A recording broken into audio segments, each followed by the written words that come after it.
How long could the scent of decay cling to velvet curtains?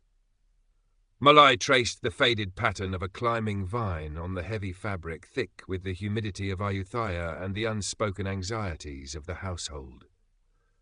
Outside, the clong slapped gently against the retaining wall, a rhythmic counterpoint to the frantic beating of her own heart. Once this merchant house had pulsed with the energy of trade, silks from Persia and spices from distant islands filling its storerooms. Now only dust motes danced in the shafts of afternoon sun slicing through the shutters, illuminating the ghosts of prosperity. Her husband, gone these 2 years in a fever that swept through the city like a phantom brushfire, had taken the family's luck with him. She, his young widow, remained, bound by duty to his memory and his increasingly grasping relatives, managing the dwindling resources with a quiet desperation that gnawed at her composure. A shadow fell across the doorway. Malai didn't need to turn to know who stood there. Kun Vichai, a minor official whose wealth seemed to grow in inverse proportion to the fortunes of families like hers, possessed an uncanny ability to appear precisely when her spirits were lowest. He stepped inside, his silk panung rustling, a predatory gleam in his eyes that belied the polite smile fixed on his lips. "Kun Malai," he murmured, his voice smooth as oiled teak. "Contemplating the river's flow? A soothing sight, is it not?" He gestured vaguely towards the window, but his gaze lingered on her, assessing, possessive. "Though perhaps the accounts offer less tranquility these days?" Malai stiffened, lowering her hand from the curtain. "The accounts are managed, Kun Vichai, as they always are." Her voice was low, steady, betraying none of the panic his presence induced. He held notes signed by her late father-in-law, debts incurred in a final reckless attempt to revive their trade routes. Debts Vichai seemed content to let simmer, a constant implicit threat. Of course," he waved a dismissive hand adorned with a heavy gold ring. "A woman of your capabilities surely finds ways. Still, should hardship press too closely, remember my offer stands. A house like this needs a strong hand, a benefactor." His eyes swept the room, lingering on a tarnished silver beetle set. The implication hung heavy in the air. His protection, his influence, came at a price she was unwilling to pay. Before she could formulate a polite refusal that wouldn't further provoke him, another figure appeared, silent and unobtrusive. Chatri. He carried a repaired wooden bucket, his movements economical and sure. Hired a month prior, ostensibly for repairs and general work the aging household staff could no longer manage, there was an unusual stillness about him, a competence that seemed out of place with his simple cotton clothing and reserved demeanor. His eyes, dark and watchful, met hers for a fleeting second before dropping respectfully. Vichai's smile tightened, his gaze sharpening as it fell upon Chatri. "Ah, the new man. Diligent, I trust?" "Chatri is hard-working, Kun Vichai," Malai replied, grateful for the interruption. Chatri merely inclined his head, his expression unreadable, before moving past them towards the kitchens. Vichai watched him go, a flicker of annoyance, perhaps suspicion in his eyes. He turned back to Malai, his tone hardening slightly. "Be cautious, Kun Malai. These are unsettled times. One cannot be too careful about who they allow within their walls. Loyalty is a rare commodity." He let the warning hang there before offering a curt bow and departing, leaving the scent of cloying perfume and unease in his wake. Malai let out a breath she hadn't realized she was holding, her fingers clenching against the velvet. Loyalty was rare indeed, but threat, she suspected, was becoming increasingly common. Current part characters, 13 and 89 total characters, 13 and 89. The days that followed settled into a tense rhythm. Kun Vichai's visits became more frequent, his suggestions less veiled. He spoke of advantageous connections, of easing the family's financial burdens, always with the unspoken expectation of Malai's compliance, perhaps as a lesser wife, a role that chafed against her sense of dignity and her lingering grief for her husband. Her late husband's elder relatives, residing in another wing of the sprawling compound, offered no support, only anxious glances and murmured reminders of their precarious standing.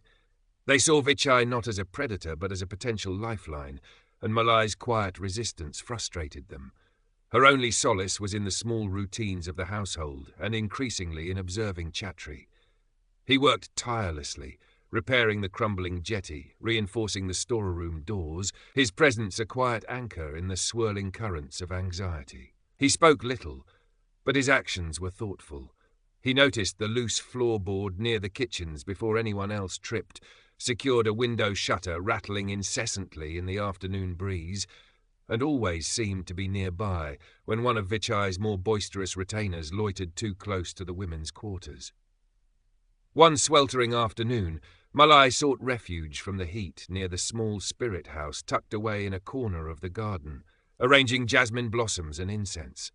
Pim, her loyal, aging servant, who had been with the family since before Malai's marriage, worked nearby, weeding the overgrown herb beds. Kun Vichai presses harder each day, Pim, Malai murmured, not looking up from her task. Pim sighed, wiping her brow with the back of her hand. His shadow grows long, Kun Malai. He sees weakness like a crocodile smells blood in the water. Your relatives offer no shield. She paused, her gaze thoughtful. But perhaps new wood is stronger than old. Malai glanced up, catching the subtle shift in Pim's gaze towards the workshop area where Chatri was mending fishing nets. Chatri? He has watchful eyes, Pim said simply. And quiet hands. Sometimes quiet hands are the most capable. Later that week, the incident Pim's words seemed to foreshadow occurred. Malai was returning from the market, her basket lighter than she wished, the coins in her purse fewer. As she approached the entrance gate, two rough-looking men, strangers to the neighborhood, stepped out from the shade of a large tamarind tree, blocking her path. Their intentions were clear in their leering eyes and the way they shifted to cut off her retreat. Fear, cold and sharp, pierced through Malai. Before she could even cry out, Chatri materialized. He seemed to come from nowhere, moving with a fluid grace that was startling. He didn't draw attention, didn't shout. He simply placed himself between Malai and the men. His stance relaxed yet utterly solid. "Is there a problem?" he asked, his voice calm, low. One of the men sneered. "None of your concern, labourer. Move aside." He took a step forward. What happened next was a blur of motion. Chatri didn't strike, not exactly. He shifted his weight, used the man's own momentum against him, a swift block, a subtle redirection, and the aggressor found himself stumbling off balance, landing awkwardly in the dusty lane. The second man paused, surprised, then lunged. Chatri sidestepped, his hand deflecting the clumsy blow, his other hand briefly gripping the man's wrist in a way that made him cry out and snatch it back, his face contorted in pain. There was no overt violence, yet the message was unmistakable. These men were utterly outmatched.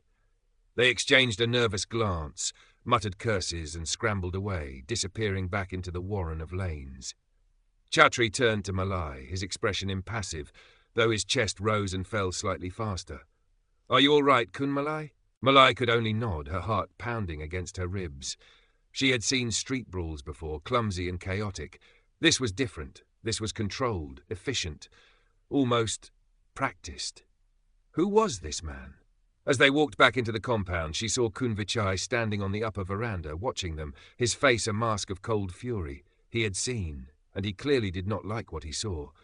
The quiet helper had just become a visible obstacle. The confrontation solidified Kun Vichai's hostility towards Chatri. No longer just an anonymous labourer, Chatri was now perceived as a guardian, an impediment to Vichai's designs on Malai. The official's methods shifted from veiled suggestion to active malice directed at the quiet man. A few days later, a valuable ceramic jar, an heirloom Malai's mother-in-law cherished despite its chipped rim, went missing from the main hall. Vichai arrived shortly after the discovery, feigning concern but immediately suggesting the new man might know something. His retainers conducted a cursory search of the servants' quarters, conveniently discovering a small pouch of coins, far more than a simple labourer should possess, tucked under Chatri's sleeping mat. "Thievery, Kun Malai," Vichai declared, his voice dripping with false regret. "It often starts small. Who knows what else he might take? Perhaps he should be handed over to the authorities." Malai felt a surge of cold anger. It was too convenient, too staged. Chatri stood silently, his gaze steady, betraying no fear or guilt. "Chatri has worked honestly here," Malai stated, her voice firmer than she expected. "I do not believe he took the jar or the money. The pouch is not his." "Ah, your trusting nature does you credit, Kun Malai," Vichai purred, "but proof is proof." Just then Pim shuffled forward. "Apologies, kun vichai kun malai," she mumbled, bowing low. "The money, it is mine. I asked Chatri to hold it for me. My own storage box has woodworms." She produced an old worm-eaten wooden box from her pocket. "As for the jar, I moved it myself yesterday for cleaning. With my old eyes, I must have misplaced it, perhaps behind the large teak chest." One of Vichai's men, clearly disgruntled, checked behind the chest. The missing jar sat there, dusty but intact. Vichai's face tightened, his eyes narrowing at Pim, then flicking towards Chatri with renewed venom. The attempt had failed, but his resolve to remove Chatri had only hardened. Malai sought out Chatri later, near the repaired jetty where he was checking the mooring ropes. The setting sun cast long shadows across the water, turning the clong into a ribbon of molten gold. "Thank you, Chatri," she said softly, "and thank Pim for me." He looked up, his expression softening almost imperceptibly. Pim spoke the truth about the jar, kun malai. She misplaced it. The money, she sought to protect me. "Vichai planted it," Malai stated, needing confirmation. Chatri simply nodded, his gaze returning to the water. "He sees me as a complication. He is a dangerous man," Malai whispered. "Some dangers announce themselves loudly," Chatri replied, his eyes meeting hers again, holding a depth she couldn't fathom. "Others move in the shadows." He paused. "You should be careful, kun malai. His patience wears thin." In that moment, watching the quiet strength in his profile against the darkening sky, Malai felt a connection deeper than mere gratitude. It was trust, tentative yet growing, and something more, an intrigue that both unsettled and drew her in. She saw the way he moved, the awareness in his eyes, the controlled power he had displayed against the thugs. Pim was right. His quiet hands were capable, perhaps more capable than anyone suspected. But capable of what? And why was he here, mending nets and repairing walls in a fading merchant house in Ayutthaya? The question lingered, unanswered, adding another layer to the tension that permeated the humid air. Vichai's next move, she knew, would likely be more direct and potentially more perilous for the man who stood silently beside her. Kun Vichai, thwarted in his attempt to frame Chatri for theft, grew bolder. His visits became less frequent, but his pressure intensified through proxies. Whispers reached Malai via Pim. Vichai was spreading rumours in the market, suggesting Malai's family was on the brink of ruin, that their credit was worthless. Suppliers became hesitant, old trade contacts politely distant. The isolation tightened around the household like a closing fist. Malai's relatives became openly critical, urging her to accept Vichai's generosity before they all ended up destitute. Malai found herself seeking out Chatri's quiet presence more often, not necessarily for conversation, but for the sense of calm competence he radiated. She'd watch him work, silently admiring the focused precision in his movements, whether he was carving a replacement piece for a window frame or reinforcing a section of the compound wall that bordered a dark, overgrown alley. One afternoon, while inspecting the wall Chatri had been working on, Malai noticed something wedged deep in a crevice, hidden from casual view. Curious, she reached in and pulled it out. It was a small, flat piece of stone, intricately carved with a symbol she didn't recognize, a stylized bird of prey clutching a serpent. It felt cool and smooth in her hand, clearly an object of some significance, not something a simple laborer would carry. She heard footsteps and quickly tucked it into her sleeve as Chatri approached, carrying tools. "Is the repair holding well, Chatri?" she asked, trying to sound casual. He examined the wall, running a hand over the newly secured bricks. "It should withstand the monsoon rains now, kun malai." His eyes briefly flickered towards the crevice where she'd found the stone, then met hers. Was it her imagination, or did she see a flicker of guarded awareness in his gaze? "You are skilled in many things," she ventured, holding the hidden stone tightly. A faint smile touched his lips. "One learns what is necessary for survival, kun malai." The answer was polite, yet evasive. The pressure from Vichai culminated a week later. Malai received a formal summons from a minor magistrate known to be in Vichai's pocket. The charge was vague, discrepancies in trade records inherited from her late husband. It was a clear fabrication designed to intimidate and force her hand. Panic seized her. This was official power being wielded against her, a threat far greater than rumours or withheld credit. She found Chatri near the Klong, securing the family's small sampan against the rising tide. Her distress must have been evident. Kun Malai, what troubles you? He asked, his usual reserve momentarily broken by concern. She explained the summons, her voice trembling slightly. It is Vichai's doing.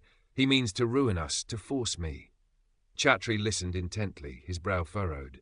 When she finished, he was silent for a long moment, his gaze fixed on the swirling water. Then he looked at her, his decision seemingly made. This magistrate, he said slowly, does he often frequent the gambling houses near the eastern gate? Malai blinked, surprised. I believe so. Pim has mentioned seeing his attendants there. And Kun Vichai, Chatri continued, does he have interests in the warehouses downriver, the ones rumoured to store goods, outside the official manifests? Malai's eyes widened. She had heard whispers, dismissed them as market gossip. How do you know these things? Chatri didn't answer directly. There may be ways to counter one shadow with another, Kun Malai, but it requires careful steps. He looked directly at her. Can you trust me? Looking into his steady gaze, seeing the quiet intelligence that burned beneath the calm surface, Malai made her choice. The alternative was submission to Vichai. Yes, Chatri, she whispered. I trust you. What choice did she have? She felt like she was stepping off a precipice, placing her fate and her family's honour into the hands of this enigmatic man whose secrets seemed as deep as the Chao Phraya River itself. Following Chatri's quiet instructions, Malai, aided by a nervous but resolute Pim, began a delicate operation. Pim, using her network of market vendors and boatmen, discreetly gathered information, confirming the magistrate's gambling habits and Vichai's connection to the questionable warehouses. Chatri, meanwhile, seemed to fade into the city's background noise, disappearing for hours, sometimes returning late at night, offering no explanation but bringing back small, crucial pieces of information. The name of Vichai's warehouse overseer, the usual times for illicit cargo movements. He taught Malai how to recognize certain coded markings used by smugglers, knowledge gleaned from who knew where. He showed her how to draft an anonymous message, phrased carefully to hint at the magistrate's debts and Vichai's undeclared goods, addressed to a higher, reputedly more honourable official whose offices lay across the city. It must seem like it comes from a rival or a disgruntled underling, Chatri explained, his voice low as they worked by lamplight in the relative security of the storeroom. Enough to spark suspicion, not enough to trace back here. The risk felt enormous. If Vichai discovered their actions, his retribution would be swift and merciless. Yet, working alongside Chatri, seeing his calm focus and strategic mind, Malai felt a flicker of hope, a sense of agency she hadn't experienced since her husband's death. The shared danger forged a new intimacy between them, built on whispered conversations and exchanged glances heavy with unspoken understanding. One evening, Chatri returned later than usual. There was a slight tear in his simple tunic and a faint bruise darkening near his temple, hastily concealed. Malai's breath caught. "Chatri, are you hurt?" He met her worried gaze, managing a faint smile. "A slight disagreement in a dark alley, Kun Malai. Nothing more, but I confirmed the next shipment arrives the night after tomorrow, under the new moon." This was the information they needed for the anonymous message to have maximum impact. Malai reached out instinctively, her fingers brushing the bruise. He flinched almost imperceptibly, his eyes widening slightly at the contact before he stepped back respectfully. The air crackled with sudden tension. Malai quickly withdrew her hand, her cheeks flushing. "Be careful," she whispered. "Always," he replied, his voice slightly husky. The anonymous message was dispatched via a trusted boatman Pim knew. Now all they could do was wait, hoping it would trigger an investigation before Malai's summons forced her before the corrupt magistrate. The waiting was agonizing. Every shadow seemed menacing. Every unexpected knock at the gate sent jolts of fear through Malai. The night the illicit shipment was due, the air hung thick and still, heavy with impending rain. Malai couldn't sleep, pacing the dimly lit upper veranda, her gaze fixed on the dark ribbon of the clong. Suddenly, she heard commotion downriver. Shouts, the splintering crash of wood, the unmistakable sounds of a raid. Torches flared in the distance, reflecting off the water. Pim rushed to her side, her eyes wide. "Kun Malai, the warehouses, the King's Guard are there." Relief washed over Malai, so potent it left her weak-kneed. Their gamble had worked. Vichai's illegal operation was being exposed, but their relief was short-lived. Just as the sounds from the raid began to subside, the main gate of their compound crashed open. Standing there, silhouetted against the flickering torchlight from the street, was Kun Vichai, his face contorted in rage. Behind him stood several heavily armed guards, not the King's Guard, but men loyal only to him. He knew. Somehow he knew who was responsible for his downfall. "Malai!" His voice was a venomous snarl. "And your pet labourer! You thought you could defy me? You will pay for this insolence!" He advanced into the compound, his men spreading out, their weapons glinting. The trap had been sprung, but the hunter was now the hunted, and he had cornered his prey. Panic seized Malai as Vichai and his armed men stormed into the compound. This wasn't the calculated pressure of before. This was raw fury, cornered and dangerous. Pim pulled Malai back from the veranda railing, her face pale with terror. Inside, Kun Malai, quickly! But Vichai's eyes were fixed on them. "There's nowhere to hide," he roared. Suddenly Chatri was there, appearing seemingly from the shadows near the workshop. He placed himself squarely between the advancing men and the steps leading up to the main house where Malai and Pim stood frozen. He held no weapon, only a length of stout bamboo he must have grabbed from the repair pile.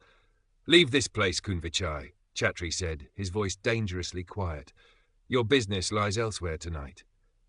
Vichai laughed, a harsh, grating sound.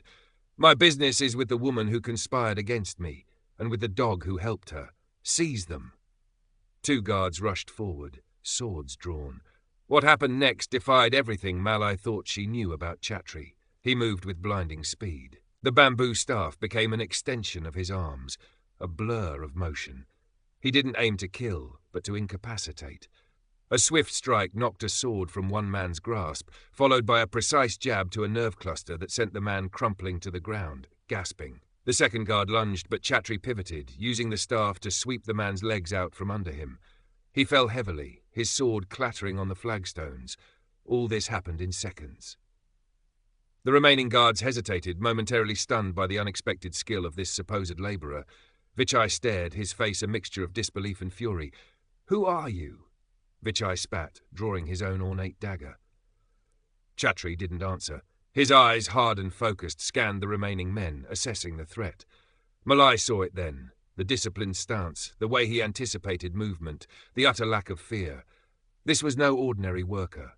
This was a warrior. "It doesn't matter who he is," Vichai screamed, regaining his composure. "He's one man. Take him." The remaining guards, spurred by their master's rage, advanced more cautiously this time, attempting to surround Chatri. Malai knew she couldn't just stand there. Vichai's downfall was imminent thanks to the raid downriver, but he could still cause immense harm here, now. Remembering Chatri's earlier words about shadows and leverage, an idea sparked. "Kun Vichai," she called out, her voice surprisingly steady despite the tremor in her hands. "Your warehouse overseer. Does he know about the jade shipment you diverted from the royal tribute last month? The one meant for the palace?" Vichai froze, his head snapping towards her. His face went pale under the torchlight. It was a bluff, based on fragmented whispers Pim had gathered, but it hit a nerve. His eyes darted nervously towards his own men, wondering who might have talked, who might betray him now that his legitimate operations were compromised. That moment of hesitation was all Chatri needed. He moved like lightning, disarming another guard with the bamboo staff, then closing the distance to Vichai. He didn't use the staff on Vichai. Instead, a swift, open-handed strike knocked the dagger from Vichai's grasp, followed by a precise pressure point application to his shoulder that made the official cry out and stagger back, clutching his arm. Seeing their master disabled and hearing Malai's potentially ruinous accusation, the remaining guards lost their nerve. Sirens and shouts could be heard approaching from the direction of the river, likely the real authorities, drawn by the commotion. The guards exchanged panicked glances, turned and fled back out the gate, abandoning Vichai. Vichai glared at Malai, then at Chatri, his face a mask of impotent hatred. "This isn't over," he hissed, cradling his injured arm, before turning and stumbling out into the night, disappearing just as the first contingent of official guards arrived at the now open gate. Chatri lowered the bamboo staff, his chest heaving slightly. He turned to Malai, his expression unreadable in the flickering light. The immediate danger was past, but the questions remained, larger and more urgent than ever. The arrival of the official city guard brought a different kind of tension. They secured the compound, their captain, a stern-faced man, surveying the scene. The disarmed, groaning guards Vichai had abandoned, the discarded dagger, the bamboo staff still held loosely in Chatri's hand, and Malai and Pim standing shaken on the veranda. "What has occurred here?" the captain demanded, his eyes sharp as he took in Malai's obvious distress and Chatri's unusual calm. Malai found her voice, explaining Vichai's enraged intrusion, his accusations and his men's attack. She carefully omitted the details of the anonymous message and the warehouse raid, focusing solely on Vichai's trespass and assault within her home. She mentioned her bluff about the jade shipment, framing it as a desperate attempt to distract him. The captain listened, his expression skeptical. "And this man?" he gestured towards Chatri. "A simple labourer who disarmed 4 armed men." Malai opened her mouth to defend him, but Chatri spoke first, stepping forward respectfully. "I served once, Captain," he said, his voice steady. "In the border legions, years ago. One learns to defend oneself." He offered a plausible, partial truth, omitting rank, region, or reason for leaving. The captain studied him intently, noting the disciplined bearing that contradicted his simple clothes. He also likely knew of Vichai's reputation and the ongoing raid downriver. Connecting the dots, he seemed to reach a conclusion. Vichai, implicated in smuggling and facing ruin, had likely lashed out in a desperate, illegal act of vengeance. "Kun Vichai has fled," the captain stated gruffly. "Orders are already issued for his arrest concerning other matters." He glanced meaningfully towards the river. "His actions here will be added to the charges." He posted 2 guards at the gate for Malai's protection, and after taking brief statements, departed with the rest of his men and the captured intruders. Silence descended, thick and heavy, broken only by the distant sounds of the city and the chirping of night insects. Pim hurried inside to light more lamps and perhaps brew calming tea. Malai turned to Chatri, the adrenaline fading, leaving behind exhaustion and 1,000 questions. "The border legions?" she asked softly. Chatri finally let the bamboo staff drop, leaning it against the veranda pillar. He met her gaze, his eyes filled with a wariness that seemed bone-deep, but also relief. "It was long ago, Kun Malai, a life I left behind." "Why?" He hesitated, looking out towards the dark water. "Sometimes allegiances shift. Sometimes orders given are unjust. Sometimes the only honourable path is to disappear." He turned back to her. "I sought anonymity here, a quiet life, but Kun Vichai's actions, they forced my hand." Malai stepped closer, drawn by the vulnerability she sensed beneath his guarded exterior. She remembered the carved stone hidden in her sleeve, a symbol of a past he couldn't entirely escape. "You saved us tonight, Chatri.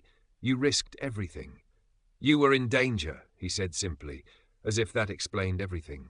His gaze softened as he looked at her, a warmth entering his eyes that hadn't been there before.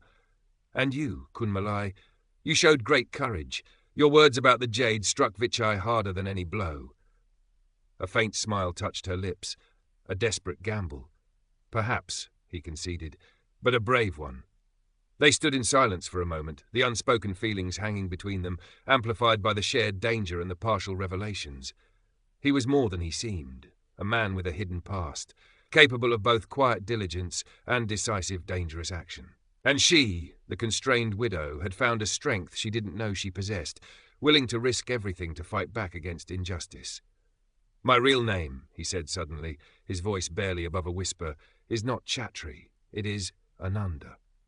The revelation hung in the air, another piece of the puzzle offered freely, a sign of trust. Malai searched his face, seeing not just the capable guard or the mysterious stranger, but Ananda, a man seeking peace who had found trouble instead, and who had chosen to protect her. "Ananda," she repeated softly. It felt right. In the weeks that followed Kun Vichai's downfall and arrest, a fragile peace settled over Malai's household. The official investigation into Vichai's smuggling ring absolved Malai's family of any wrongdoing concerning the fabricated trade discrepancies. Indeed, evidence emerged suggesting Vichai had systematically preyed on vulnerable merchant families. With Vichai's influence removed, some suppliers cautiously returned, and the oppressive weight of imminent ruin lifted, replaced by the more manageable challenge of slowly rebuilding. Malai, emboldened by her ordeal, took a firmer hand in managing the family's affairs, meeting quiet resistance from her relatives with newfound determination. Ananda, as she now thought of him, though they maintained the formality of Chatri before others, remained. He didn't speak further of his past, and Malai didn't press, sensing he would share more when, or if, he was ready. The knowledge of his hidden depths, his true name, created a subtle shift in their interactions. The respectful distance remained, dictated by their apparent stations, but beneath it ran an undercurrent of shared experience, mutual respect, and burgeoning affection. Malai found herself noticing small things. The way his eyes crinkled slightly when Pim made a wry comment, the gentleness with which he handled a strayat that frequented the compound, the intense focus he brought to even the simplest task. He, in turn, seemed attuned to her moods, often appearing with a cup of cool water or finding a quiet task to do nearby when she seemed overwhelmed by the ledgers or the anxieties of her relatives. One quiet afternoon, Malai sat by the klong, sketching the water hyacinths drifting past. Ananda was nearby, repairing a section of the wooden walkway. "You seem more at peace, Kun Malai," he observed without looking up from his work. "The storm has passed," she replied, shading a delicate petal. "Thanks to you." She paused, then added softly, "And to Ananda." He stopped working, looking at her directly. A slow smile spread across his face, transforming his usually stoic features. "Chatri is content to serve Kun Malai, but Ananda is grateful for the measure of peace found here." "Will you stay?" The question slipped out before she could stop it, bold and direct. His smile faded slightly, replaced by a thoughtful expression. He looked around the compound, his gaze lingering on the house, then returning to her. "My past, it may still cast a shadow, Kun Malai. Staying could bring risk. Leaving could also bring risk," she countered gently. "To yourself." She held his gaze, letting him see the sincerity in her eyes. "This house, though faded, can offer shelter, and perhaps companionship." He held her gaze for a long moment, a silent conversation passing between them. He saw her strength, her resilience, the quiet grace that had